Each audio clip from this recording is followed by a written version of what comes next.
خلفائے راشدین عام طور پر تو ہم کہتے ہیں حضرت ابو بکر، حضرت عمر، حضرت عثمان، حضرت علی. میں نے اپنی ذاتی رائے، حقیر سی رائے عرض کی ہے، اس میں حضرت حسن کا دور بھی شامل ہونا چاہیے 6 مہینے کا. تب وہ 30 برس پورے ہوتے ہیں جو حدیث میں آیا ہے کہ خلافت جو ہے وہ 30 برس رہے گی، اس کے بعد ملوکیت شروع ہو جائے گی. تو ملوکیت کا پہلا قدم یہ تھا کہ حضرت معاویہ نے طاقت سے بزور خلافت حاصل کی، اس لیے ان کو خلیفہ راشد ہم نہیں کہتے. البتہ یہ ضرور ہے کہ ان کا دور بہت پرسکون دور تھا. البتہ جب 10 برس گزر گئے حضرت معاویہ کے دور حکومت کو، اب میں یہاں لفظ خلافت کی بجائے دور حکومت استعمال کر رہا ہوں کیونکہ خلافت راشدہ سے ذرا اس کا فرق واضح ہو جائے. تو اس وقت ایک اور صحابی، جلیل القدر صحابی مغیرہ ابن شعبہ رضی اللہ تعالی عنہ، وہ حضرت معاویہ کے پاس آئے اور انہوں نے یہ کہا کہ دیکھیے، اگر آپ نے اپنے بعد اپنا جانشین نامزد نہ کیا تو ہو سکتا ہے پھر فسادات پیدا ہو جائے، پھر مختلف لوگ خلافت کا دعویٰ لے کر کھڑے ہو جائیں، پھر خانہ جنگی ہو جائے. 5 برس کی خانہ جنگی میں 1 لاکھ سے زیادہ مسلمان شہید ہو چکے ہیں، قتل ہو چکے ہیں، ہلاک ہو چکے ہیں. اب دوبارہ وہی دور نہ آ جائے، لہذا آپ اپنا جانشین نامزد کر دیجیے. امیر معاویہ ریلیکٹنٹ تھے لیکن انہوں نے دلائل دیے، دلائل مضبوط تھے. انہوں نے کہا کہ اب کے بارے صحابہ دنیا سے رخصت ہو چکے، وہ جماعت کہ جن کی تربیت اور تزکیہ، جن کی تعلیم حضور نے خود کی تھی اور ان کو اندر سے پاک کر دیا تھا، ان کی نیتیں بالکل پاک ہو چکی تھی، کوئی نفسانیت ان میں نہیں رہی تھی، وہ جماعت تو اکثر و بیشتر اب ختم ہو چکی، فوت پا چکے، وفات ہو چکی. لہذا اب جو ہے اکثر و بیشتر نو مسلم ہیں جو بعد کے فتوحات کے ذریعے سے اسلام لائے ہیں. لہذا ان کے اندر نہ وہ پختگی ہے، نہ ان کے اندر وہ تقویٰ ہے، نہ تدین ہے، نہ اصول پرستی ہے. اسلام کی پوری تعلیمات جو ہیں وہ ان کے وجود کے اندر، ان کے شعور کے اندر گہری اتری ہوئی نہیں ہے. لہذا اب صورتحال وہ نہیں رہ سکے گی جو حضرت ابو بکر یا حضرت عمر یا حضرت عثمان یا حضرت علی کے زمانے میں تھی. لہذا آپ نامزد کیجئے. یہ بھی بتا دوں کہ مغیرہ ابن شعبہ کون تھے رضی اللہ تعالیٰ عنہ.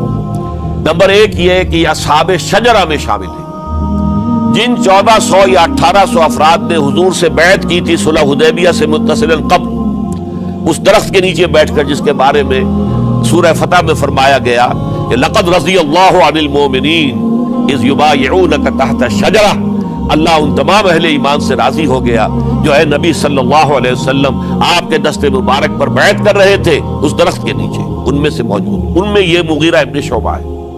پھر مغیرہ ابن شعبہ وہ ہے کہ حضرت علی اور امیر معاویہ ان کے درمیان جو خانہ جنگی ہوئی اس میں ہمیشہ حضرت علی کے ساتھ رہے، حضرت علی کے ہی وہ سپورٹر تھے، ان کے ساتھ تھے. اس پہلو سے اچھی طرح سمجھ لیجئے کہ یہ نہیں ہے کہ وہ در حقیقت کو پہلے سے وہ امیر معاویہ کے ساتھی تھے، نہیں. لیکن اب جو صورتحال وہ دیکھ رہے تھے، جہاں دیدہ انسان تھے، بہت بڑے سیاستدان تھے، جانتے تھے حالات کو، حالات کے نظم پر ان کا ہاتھ تھا. لہذا انہوں نے یہ مشورہ دیا اور پھر امیر معاویہ نے اس مشورے کو قبول کر لیا اور یزید کی ولی عہدی کا اعلان کر دیا.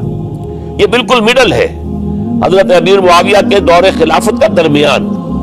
یہ 10 سال جب ہو گئے تھے حضرت امیر معاویہ کی خلافت کو یا حکومت کو، تب یہ معاملہ پیش آیا اور یزید کے ہاتھ پر یہ بیعت ولی عہدی تمام جو بھی مختلف گورنرز تھے ان کے ذریعے سے کہہ دیا گیا اپنے اپنے علاقے کے لوگوں سے بیعت لے لو. یہ بیعت عام طور پر لوگوں نے کر لی. البتہ 5 شخصیتیں جو بہت نمایاں تھیں انہوں نے اس بیعت سے انکار کیا.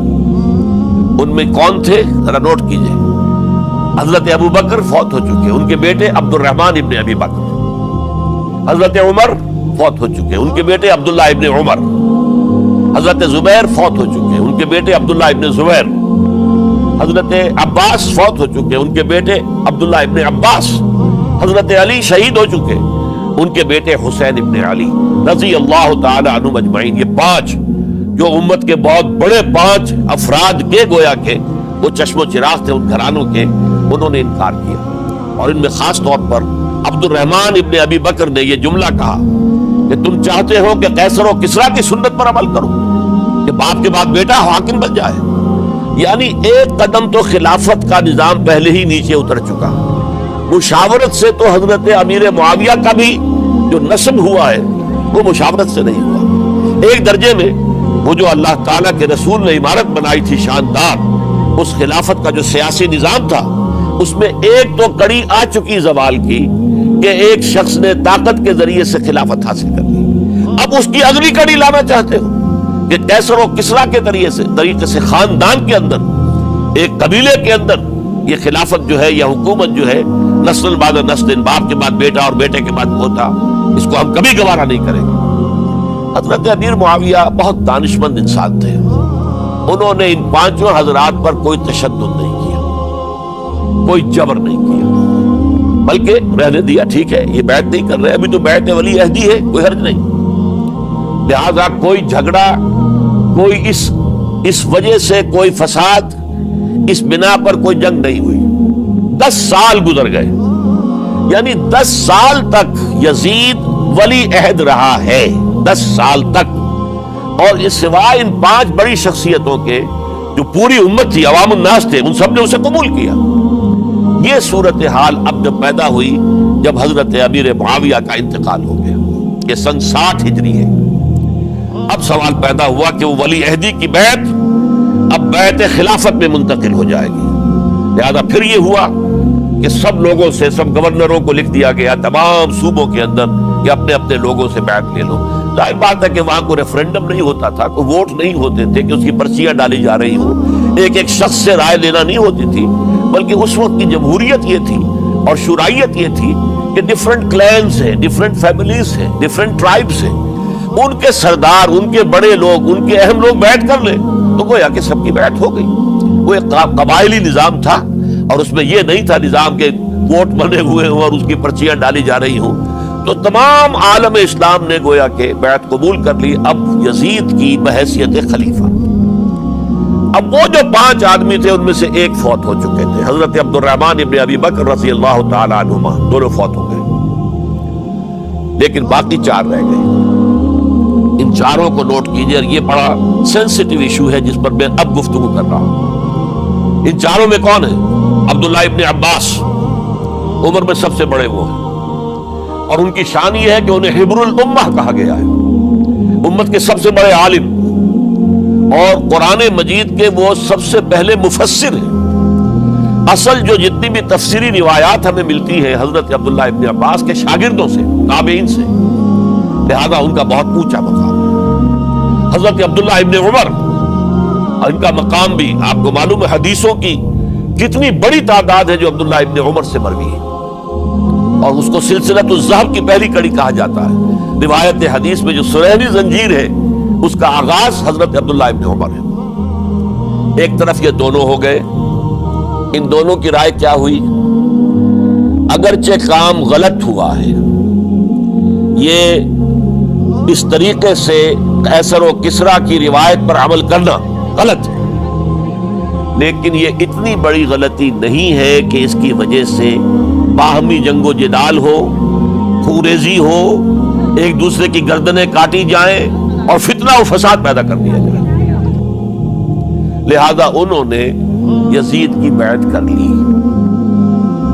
2 حضرات رہ گئے، یہ نسبتاً نوجوان ہیں. ان دونوں کی پیدائش ہجرت کے بعد ہوئی ہے. ہجرت کے بعد پہلا بچہ جو مہاجرین میں پیدا ہوا ہے وہ عبداللہ ابن زبیر ہے. بلکہ کچھ عرصے تک مہاجرین میں جب کوئی پیدائش نہیں ہوئی تو وہ مکے مدینہ کے منافقین نے کہنا شروع کر دیا تھا کہ یہ یہاں کے کمزور ہو گئے، نامرد ہو گئے، ان کی اولاد اب چلے گی نہیں. تو عبداللہ ابن زبیر جب پیدا ہوئے، اور آپ کو معلوم ہونا چاہیے وہ حضرت ابوبکر صدیق کے نواسے ہیں، حضرت عائشہ صدیقہ کی ہمشیرہ حضرت اسماء کے بیٹے ہیں عبداللہ ابن زبیر. اور زبیر بہت شجاع، بہت ہی بہادر انسان تھے. تو عبداللہ ابن زبیر کے اندر بھی وہی کیفیات تھی. انہوں نے کہا نہیں، اس غلطی کو ہم برداشت نہیں کریں گے. خوروزی ہوتی ہے تو ہو، لیکن ہم اسلامی نظام کو نیچے اترتا ہوا نہیں دیکھ سکتے. جیسے کبھی حضرت ابوبکر نے فرمایا تھا ایبدل الدین وانا حی، کیا دین میں ترمیم اور تنسیخ کر دی جائے گی؟ دین کو بدل دیا جائے گا، دین میں تحریف کر دی جائے گی جبکہ میں ابھی زندہ ہوں؟ میں جیتے جی یہ نہیں ہونے دوں گا. حضرت عبداللہ ابن زبیر کی یہ رائے ہوئی وی ہیو ٹو چیلنج، ہم مقابلہ کریں گے، ہم اسے پیسیولی قبول نہیں کریں گے۔ انہوں نے بیعت سے انکار کیا اور مدینہ چھوڑ کر مکے جا کر حرم کے اندر پناہ گزین ہو گئے۔ یہی معاملہ حضرت حسین ابن علی رضی اللہ تعالی عنہما کا تھا، وہ بھی نہایت شجاع، نہایت جری، نہایت بہادر۔ انہوں نے بھی کہا کہ یہ غلط کیسر و کسریٰ کی روایت جو شروع ہو رہی ہے، اسے ہم نے ریزسٹ کرنا ہے اور اسے ہم آگے نہیں چلنے